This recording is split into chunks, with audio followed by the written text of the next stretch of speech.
Your father knew what you did, Michael. He knew everything.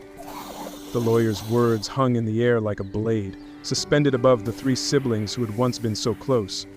Sarah watched her older brother's face drain of color, his hands gripping the arms of the chair until his knuckles turned white.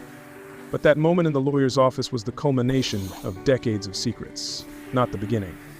3 days earlier, as the old grandfather clock in the hallway struck midnight, Sarah had placed the final photograph back in the box, sorting through her father's belongings, a task her brothers had conveniently avoided. "You'll find nothing of value there," Michael said from the doorway, startling her. Her older brother leaned against the frame, tumbler of whiskey in hand.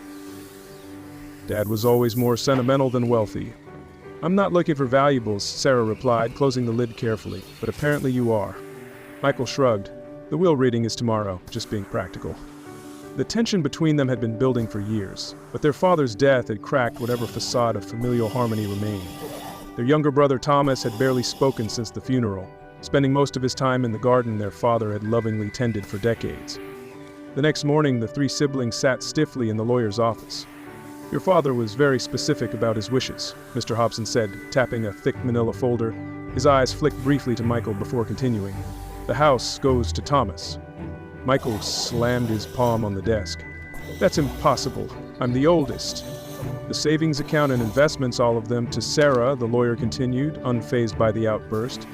Sarah felt Michael's fury radiating beside her, but kept her eyes forward. She hadn't expected this either.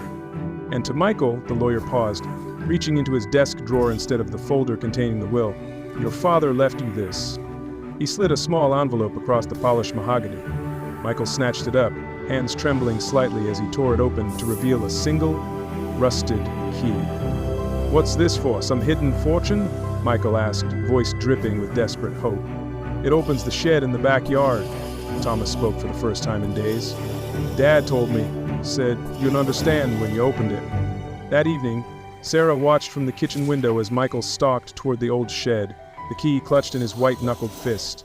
Thomas joined her, his quiet presence somehow anchoring her in the storm of emotions.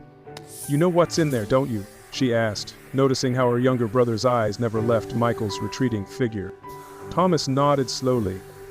"Dad's journals. 30 years worth. Every secret, every lie, every betrayal. Dad knew Michael was stealing from the company for years." Sarah's breath caught. The missing funds that nearly bankrupted Dad 5 years ago. Wasn't bad investments like Michael told everyone it was him. Thomas's voice hardened.